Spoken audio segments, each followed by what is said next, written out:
بسم اللہ الرحمن الرحیم۔ السلام علیکم۔ سنہری صبح بیگ رہی تھی جب وہ سست روی سے چلتی ہوئی بس سٹاپ تک پہنچی۔ کندھے پر بیگ لٹکائے، ہاتھ میں پانی کی چھوٹی بوتل پکڑے، چہرے پہ ڈھیروں بیزاری لیے وہ بینچ کے قریب آئی جہاں بیٹھ کر وہ روز 10 منٹ بس کا انتظار کرتی تھی۔ اس نے بیگ ایک طرف رکھا اور بینچ پہ بیٹھ گئی، پھر ایک ہاتھ سے جمائی روکتے دوسرے سے بوتل کھول کر لبوں سے لگائی۔ گرمی آج کل بڑھتی جا رہی تھی، صبح ہی صبح اسے پسینہ آنے لگا تھا۔ جانے آگے کیا ہوگا، وہ گھونٹ بھرتی بیزاری سے سوچ رہی تھی۔ چہرے پہ بھی وہی اکتاہٹ کے تاثرات تھے جیسے دنیا بھر سے خفا ہو۔ سنہری پیشانی پہ مستقل پڑے بل اور کانچ سی خوبصورتی، بھوری سنہری آنکھوں میں چھائی خفگی، کچھ تھا اس میں جو اسے سارے میں یکتا بناتا تھا۔ لمبے کرتے اور جینز میں ملبوس رسی کی مانند، دوپٹہ مفلر کے انداز میں گردن سے لپیٹے، ٹانگ پہ ٹانگ رکھے وہ پاؤں جھلاتی تنقیدی نگاہوں سے ادھر ادھر دیکھ رہی تھی۔ اور تب ہی اسے احساس ہوا کہ وہ سیاہ فام لڑکی آج بھی بینچ پہ اس کے ساتھ بیٹھی ہے۔ ان دونوں کے درمیان اس کا بیگ پڑا تھا اور وہ اس وقت وہ سیاہ فام لڑکی سر جھکائے، نگاہ ترچھی کیے اس کے بیگ کو دیکھ رہی تھی، جہاں جگہ جگہ چاک اور وائٹنر سے اس نے اپنا نام لکھا ہوا تھا، محمل ابراہیم۔ محمل ابراہیم آڑا ترچا چھوٹے بڑے ہر انداز میں یہی لکھا تھا۔ وہ لڑکی کبھی ہی اس کے بیگ کو دیکھتی تھی، مگر محمل کے تو روز کے 10 منٹ اس سیاہ فام لڑکی کا جائزہ لیتے ہی گزرتے تھے۔ وہ بھی عجیب پراسرار کردار تھی، یا اسلام آباد میں سیاہ فام نظر آ ہی جاتے تھے، مگر وہ اپنی جیسوں سے مختلف تھے۔ سر پہ رومال باندھ کر گردن کے پیچھے گھیرا لگاتی اور نیچے اوور کوٹ، موٹے ہونٹ، سیاہ رنگت مگر چمکیلی آنکھیں۔ کوئی ایسی چمک تھی ان میں کہ محمل کبھی ان آنکھوں میں دیکھ نہ پائی تھی، ہمیشہ نظر چرا جاتی۔ شاید 1.5 مہینہ قبل وہ اسے اپنے مخصوص اوقات میں سٹینڈ پہ دیکھتی تھی، اور ان 1.5 ماہ میں ان کا انداز ہمیشہ یکساں رہا تھا۔ کمر سیدھی رکھے، الرٹ سی بینچ پر بیٹھی، خاموشی سے سامنے سیدھ میں دیکھتی۔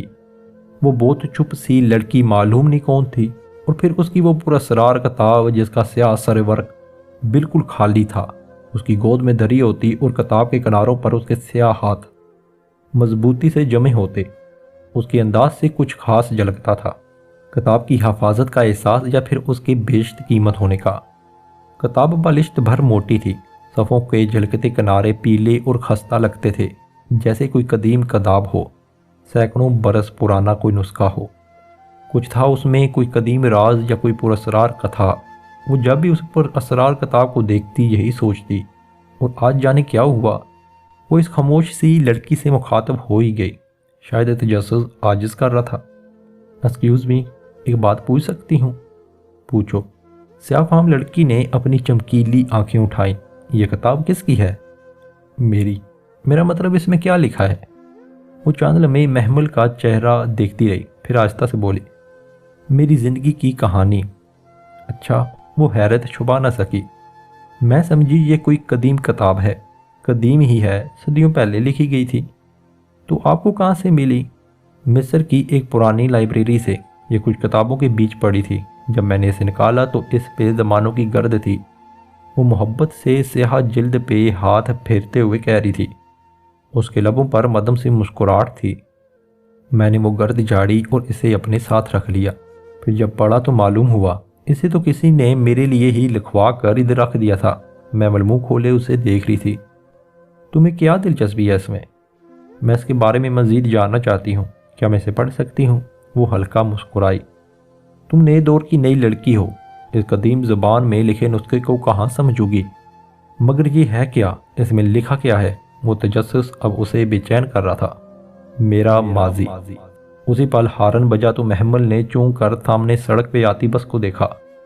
میرا حال، وہ سیاہ فام لڑکی کہہ رہی تھی۔ محمل بیگ کا سٹریپ پکڑے کھڑی ہوئی، اسے جلدی کالج پہنچنا تھا، اور میرا مستقبل بھی۔ مجھے کیا پیش آنے والا ہے یہ کتاب سب بتا دیتی ہے۔ میں چلتی ہوں، وہ بس کی طرف دیکھتے معذرت خواہانہ انداز میں کہتی ہوئی آگے بڑھ گئی۔ اس میں تمہارا بھی ذکر ہے محمل؟ وہ الٹے پاؤں موڑی۔ میرا ذکر؟ میرے بارے میں کیا لکھا ہے؟ وہ ششدر رہ گئی تھی۔